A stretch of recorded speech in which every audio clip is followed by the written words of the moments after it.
Olá, pessoal. Hoje eu vim comentar num vídeo especial, nessa disciplina aqui de geometria espacial, aliás. Disciplina especial, mas a geometria espacial. As questões do Enem que envolviam a geometria espacial. Esse evento, digamos assim, é para vocês assistirem no sábado, já que a gente tem aula no sábado, então este sábado em especial é para vocês assistirem. Isso. Vamos lá. Deixei aqui apresentando, mas na verdade está aqui do lado de cá. Bom, o que foi que eu fiz desde que eu peguei a prova ontem, né? Eu tô gravando isso agora segunda-feira, 25 de janeiro. Então, eu montei um esquema para que a gente possa identificar de um jeito mais prático e rápido o que a gente tem de fazer com cada uma dessas questões. E eu digo isso para a gente, tanto eu como professor, quanto vocês, futuros professores. Nesse sentido, é bom a gente entender o que a gente quer com cada uma dessas questões. No caso que a gente está trabalhando especificamente com geometria espacial, eu preciso saber e conseguir enxergar em cada questão que envolva a geometria espacial se ela está sendo avaliada como tema central ou como um tema secundário. Depois disso, eu quis identificar em qual subgrupo essa questão está. Subgrupos com relação ao que a gente já discutiu antes. Quais são as três grandes coisas que a gente faz com geometria espacial? O trabalho com posições relativas de ponto, reto e plano, que é uma parte da geometria espacial que a gente vê. Outra com relação à caracterização de poliedros e corpos redondos. Isso eu digo não com relação às medidas, né, que isso ficou para a letra C, mas sim de quantos lados, qual é a caracterização dos lados, a relação de Euler e por aí vai, nesse caminho que é essa letra B, e na C, medição mesmo, de quais são as medidas, qual é o volume, qual é a área lateral, qual é a área total e por aí vai. Depois disso, trabalhar, ou pelo menos tentar enxergar quais são as habilidades que essa questão mobiliza, ou seja, o que é que eu preciso para conseguir chegar na resposta certa e, claro, ao final, identificar qual é a resposta correta. Eu usei como referência, para organizar esse material, a prova cinza. Eu peguei num blog do Enem ou coisa do tipo. A primeira questão é essa, a 139, claro, eu estou seguindo a ordem que elas aparecem na prova cinza. Uma sobre o templo de Kukulkan. E, essencialmente, ela fala, deixa eu pegar aqui o meu ponteiro, isso, sobre um tronco reto de pirâmide. Tá. E pede para dizer quais são os tipos de figura plana que esse tronco de pirâmide tem. Essencialmente, essa questão centra mesmo na geometria espacial, porque você precisa reconhecer o que é um tronco de pirâmide e identificar bem, em especial, o que é um tronco reto de pirâmide. E aí essa simples, prática e rápida. Um tronco reto de pirâmide é aquele em que a altura dessa pirâmide, a altura que daria origem a esse tronco, o pé dessa perpendicular é o baricentro do polígono. No caso, como é um quadrado, então o baricentro do quadrado é o pé da perpendicular, é o pé da altura, aliás. Não é o pé da perpendicular, mas o pé da altura. Pois bem, então se você sabe identificar quais são o que é um tronco reto, era o primeiro pedaço, aí você consegue enxergar bem quais são os polígonos que estão nesse tronco. Tem um quadradinho em cima, um quadradão embaixo, já que o tronco é de base quadrada, e cada uma das laterais são trapézios isósceles. Portanto, a letra certa era a letra C. Essa aqui era uma questão de identificação só. Ah, uma observação, claro. Se essa pirâmide não fosse reta, ela poderia ser, por exemplo, a altura ser não no meio, mas sim numa ponta. E aí o que aconteceria? Os lados, a base continua sendo base quadrada, mas as laterais a gente não teria como garantir que são trapézios isósceles. Poderiam ser trapézios de outros tipos. Pois bem, segunda questão era 141, que tinha essa do processo de aeração, as coisas passavam por um tanque, vinham de um tanque, passavam por dois processos de aumentar o volume, aumentar 15% depois de A1 e aumentar 10% do que já tinha aumentado em A2 para ser depositado em T2. Essa questão, ela também tem geometria como tema central, apesar dela trabalhar muito fortemente também com multiplicação de números decimais. Mas ainda assim o centro é na brincadeira com volumes. Justamente a parte de medição, subgrupo C, E as habilidades que estão envolvidas nessa questão é saber calcular o volume de blocos retangulares, porque ele fala aqui no final que para você saber quanto de líquido já passou e quanto de líquido que ainda vai chegar, você precisa saber quem são comprimento, largura e altura do que já saiu de T1 e comprimento, largura e altura do que chegou a T2. E um detalhe é que que a gente saiba transformar essas porcentagens em números decimais e saber trabalhar com eles. Porque o volume original não é igual ao volume que chega. Esse volume que está aqui em T2, né, que chegou após esse processo de aeração, ele é o volume de T1 multiplicado por 15, aumentado em 15% e depois aumentado em 10%. E, claro, você saber multiplicar esses números racionais, saber multiplicar esses decimais, aliás, termina de resolver o problema. A resposta certa é a letra A, eu só quero ver se eu consigo rabiscar um pouquinho aqui, acho que não consigo. Porque a ideia era o volume que chega em T2, então volume 2, né? Tem nenhuma ferramenta aqui que eu possa rabiscar. Acho que não.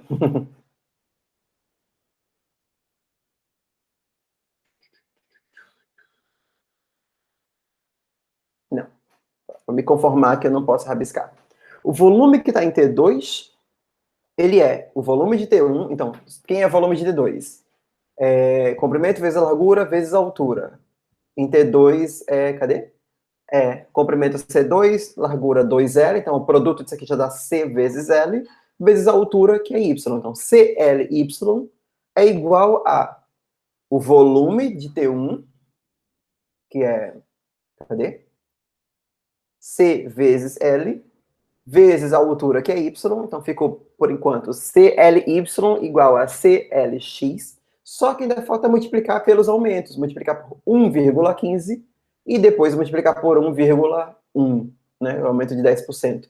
Isso vai dar exatamente a letra A, 1,265x, ou seja, é um aumento de 26% e meio no total. A próxima questão era de um cone bonitinho, e dessa vez, esse cone, que é uma figura espacial, ele aparece como secundário, porque o elemento central dessa questão, na verdade, o que você precisa de geometria espacial, é você saber o que é a seção transversal de um cone. Pois bem, e aqui tem muitas informações, tem que dividir os 100 metros de comprimento da mangueira por 20 arcos iguais.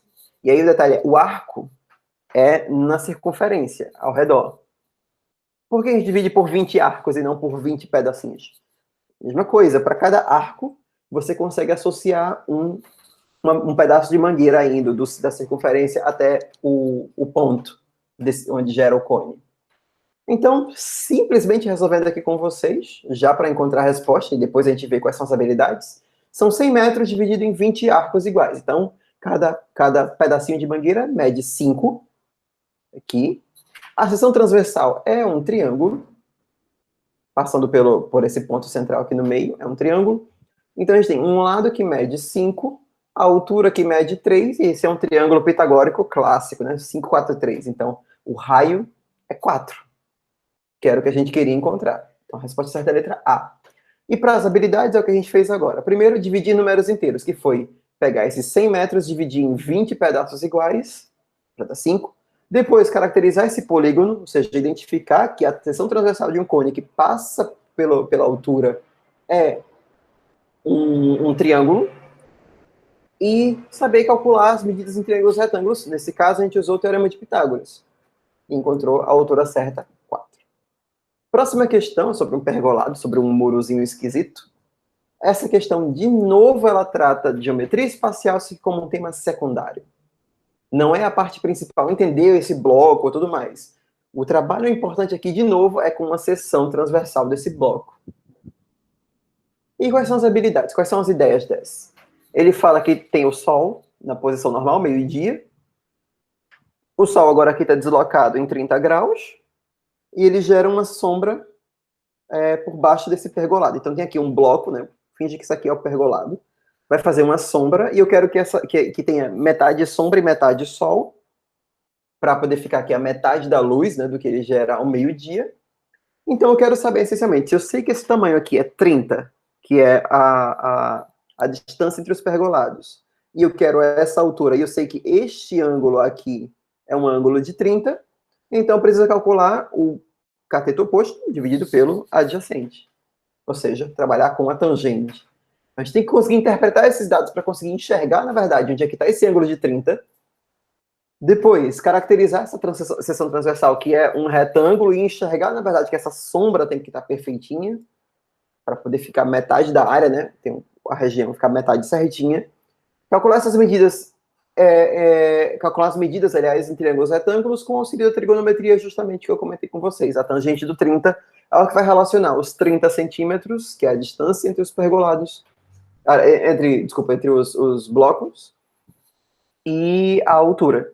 E a gente vai encontrar como resposta aproximadamente 25,9. Então, o número mais... Desculpa, 51,9. Então, o tamanho próximo, o número... o valor mais próximo inteiro desse 25,50... Eita, nós, vamos de novo. Agora vai. Calculando a tangente, né?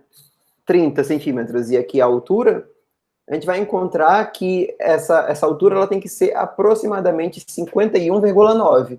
E o inteiro mais próximo desse valor é 52, portanto, a resposta correta seria a letra D. Na próxima questão, que fala sobre caixa d'água, questão 148, a gente está aqui trabalhando volumes como um tema central. Duas caixas d'água de mesmo volume, o raio de uma é tanto do raio da outra, a altura de uma é tanto da altura da outra. Essa questão você consegue responder diretamente, sem fazer conta nenhuma, se você entende qual o impacto que você gera ao você manipular as alturas ou volumes, ou alturas ou raios dentro de um cilindro, que é o que acontece. Ok, cachorro aqui tá. Coisa da lei.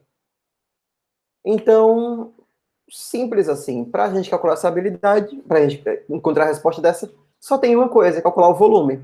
Simples assim. Calcula o volume de uma primeira, que a do tipo B, a altura é 1/4 da altura do tipo A, e você vê como que você faz com a altura para... desculpa, com o raio da base para poder encontrar o volume total. Como é que você responderia essa questão? Que a resposta certa vai ser a letra B, né? Porque se você tem 1/4 aqui, então é porque você dobra o raio. Como é que você responde essa de um jeito bem prático, bem rápido, se você entende o impacto de cada uma das coisas dentro do volume de um cilindro, que é o caso? O volume de um cilindro é πr ao quadrado, né, a área da base, vezes a altura. Πr ao quadrado, h. O r está elevado ao quadrado, ou seja, qualquer manipulação que você faça no raio, o impacto vai ser elevado ao quadrado. Então, se você dobra, o volume quadriplica. Se você triplica o volume, o raio, o volume nonoplica.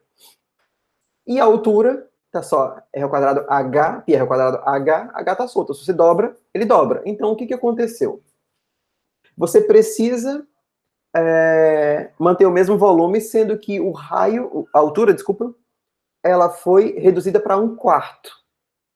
Então, isso quer dizer que o impacto do raio tem que ser quadruplicado para poder compensar esse 1/4 que girou, que aconteceu quando virou para 1/4 da altura. Então, o raio tem que gerar um impacto de multiplicar por 4. Portanto, é só duplicar o raio. Letra B. Quem não consegue enxergar isso direto, escreve as duas formulinhas para um e para outro e vai aparecer essa resposta sem nenhum problema. A próxima questão foi uma grata surpresa, né, já considerando que a gente está discutindo ao longo dessa disciplina de projeções. Tem aqui uma casa, um telhado comum e o escoamento da água vai do meio para um lado e do meio para o outro. E a pergunta é com relação a essa segunda casa. Qual é o perfil de escoamento de água dessa casa?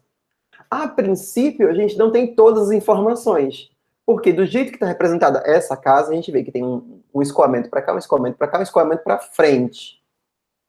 Só que aqui no item ele fala também, ó, tem 3 caídas d'água, ou seja, cai para um lado, cai para o outro e cai para frente. Portanto, aquele pedaço lá atrás não é igual, não é assim um triângulo igual tem aqui na frente. A gente não consegue ver o que é o lado de trás. Mas se ele diz que são 3 escoamentos d'água, A única que tem 3 escoamentos d'água, considerando essa representação da casa, né, que a frente é reta, é a letra B. Essa aqui tem 2, mas está sem um escoamento. É como se você olha para isso daqui, considerando que ele está dando qual é o perfil de escoamento, é como se esse lado aqui, esse pedaço aqui fosse plano, o que não é. Na casa verdadeira não é. Aqui tem 3 perfis de escoamento, aqui tem 3, mas a frente não é compatível com a frente da casa, esse pedaço aqui não é compatível com a casa também, e aqui tem 4 perfis, então a resposta certa é a letra B de bola. Então, um item, eu nem coloquei ela como categoria, porque é um pedaço ainda de conseguir enxergar os poliedros. Aqui um poliedro mais multifacetado, que é uma casa, mas numa subcategoria de visualização espacial, que não se encaixa perfeitamente nem na A, nem na B, nem na C, nenhum dos subgrupos que eu tinha dito lá no começo. Então, a gente precisa, primeiro, entender esses dados textuais, né? Pensar nas 3 caídas d'água, tem que pensar na história da visualização espacial, para aí sim identificar esses elementos presentes nas vistas. Presentes nas vistas, e portanto a resposta correta era realmente a letra B.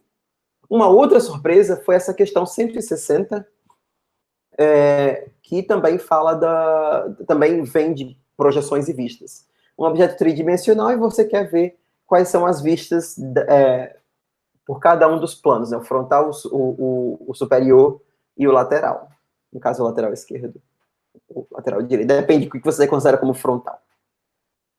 De novo é tema central, porque é só você conseguir interpretar visualmente essa figura. E como habilidades, identificar esses polígonos que aparecem pelos lados. E como é que a gente encontraria essa resposta? Por que a letra E e não a letra B? Olhando por esse lado de cá, a gente teria um pedacinho que parece um L. Todas elas têm esse L do lado de cá, né, do lado direito. Não eliminou nada. Vista do lado de cá agora, a gente tem um pontinho, um quadrado embaixo, em cima dele outro quadrado e outro do lado, ou seja, um L invertido, parecido com esse daqui. E A, B, C e D tem isso.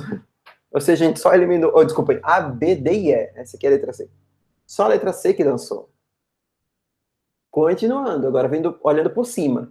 Tem um quadradinho, outro quadradinho e um mais para frente.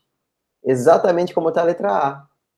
Letra A, letra D e letra E ainda estão no páreo. Podem ver que as projeções de A, B e E são as mesmas.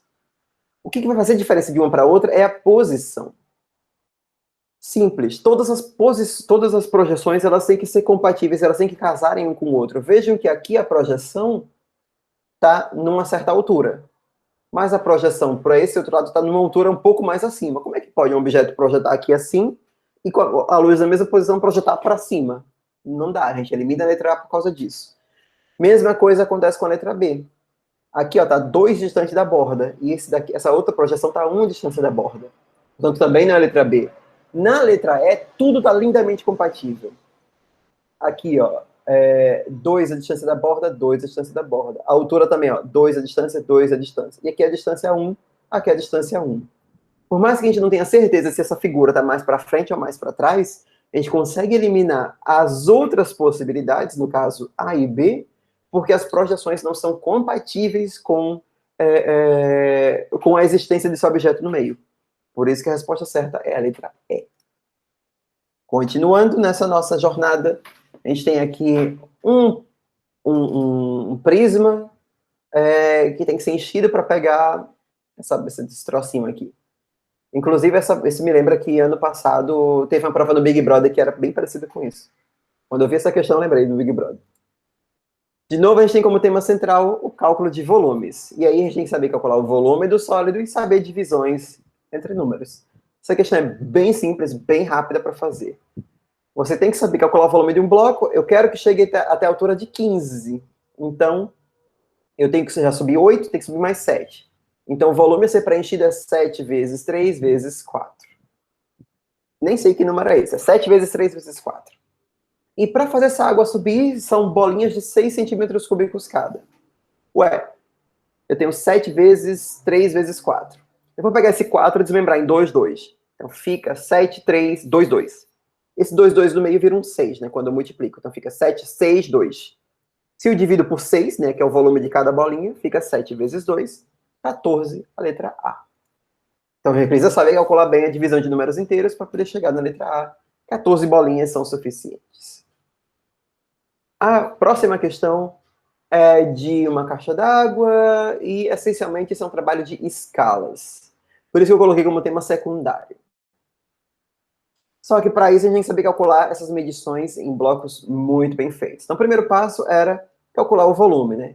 Isso aqui, 2 vezes 3,51 vezes 4, vai dar exatamente 28,08.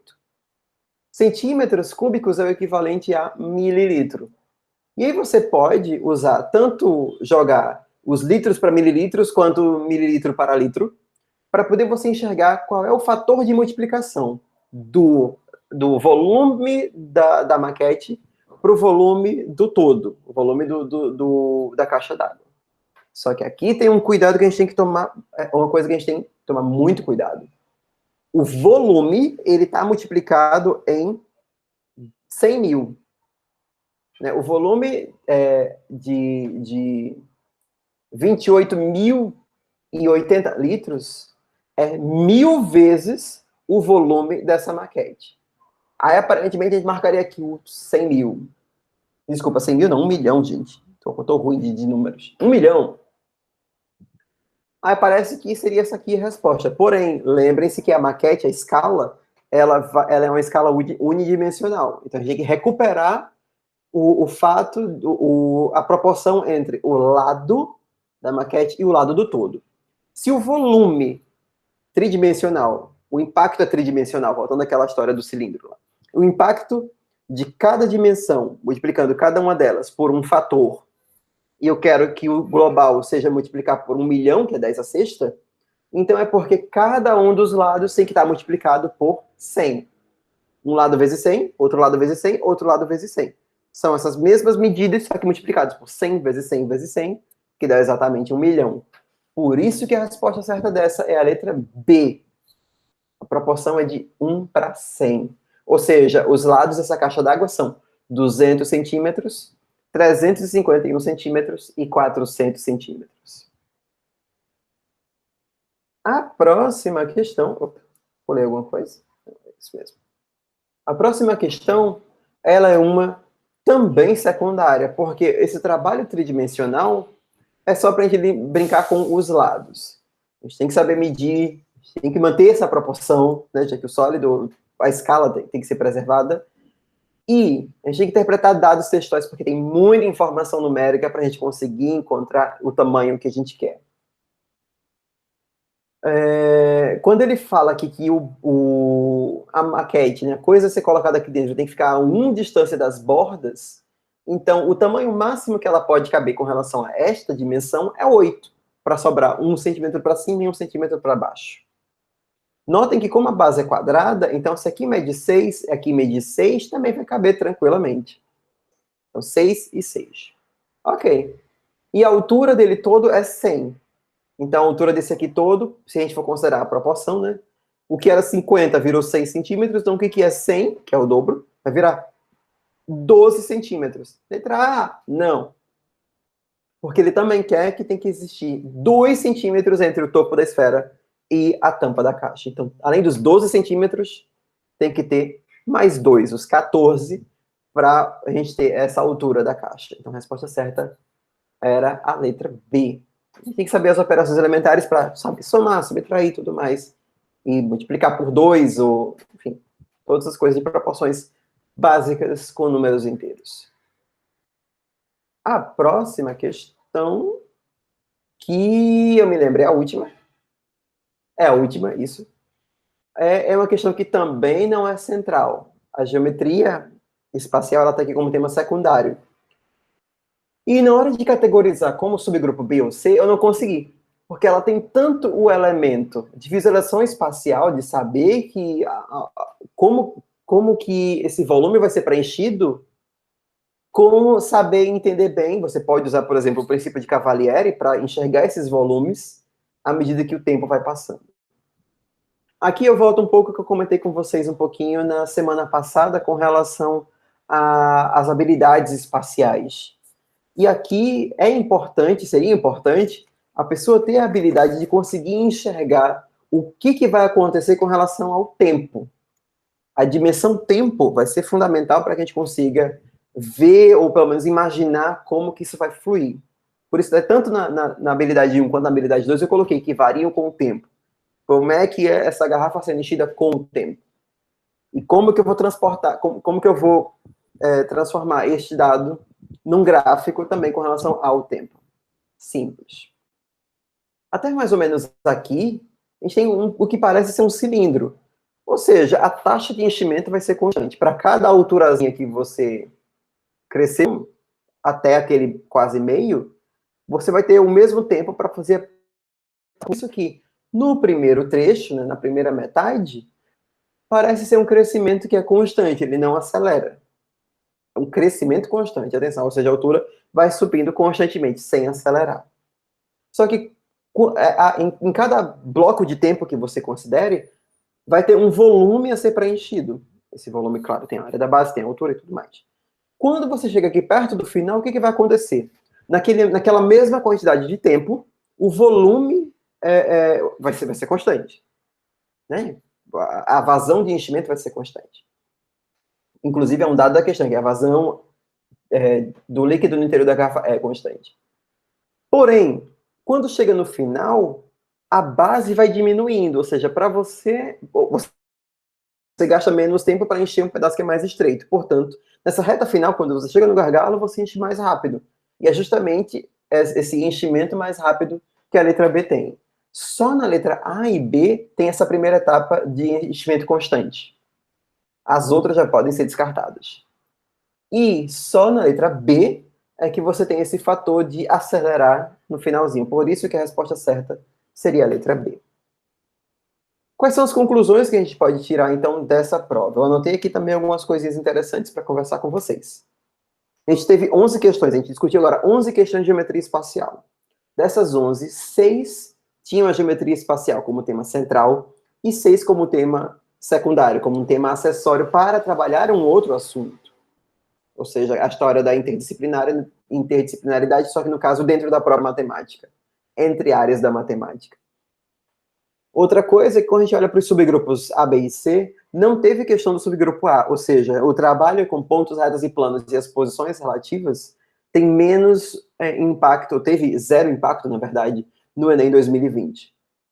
E com relação a essa caracterização de B e C, né, já que A foi eliminado, isso também é feito de um modo muito bem distribuído. Das 6 questões que a gente tinha de geometria espacial como tema central, tinha 3 do grupo B e 3 do grupo C. E a mesma coisa aconteceu na geometria espacial como tema secundário.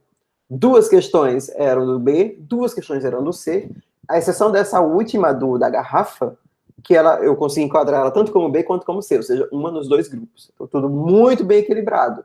Tá? Meio para um lado, meio para o outro. E o meu choque, digamos assim, foi um tema que normalmente não cabe dentro dos conteúdos da geometria espacial, mas que a gente discutiu, que é uma coisa maravilhosa, e que estavam presentes na prova, que era com relação às vistas. Seja com relação a você enxergar as laterais, né, ver, aquela da casa, e você enxergar o que acontece olhando por cima, seja de você conseguir enxergar quais são as projeções, quais são os lados que compõem aquele objeto. E isso foi uma surpresa interessante. Né? Das 11 questões, 2 serem em cima desse tópico, foi algo que me chamou bastante atenção.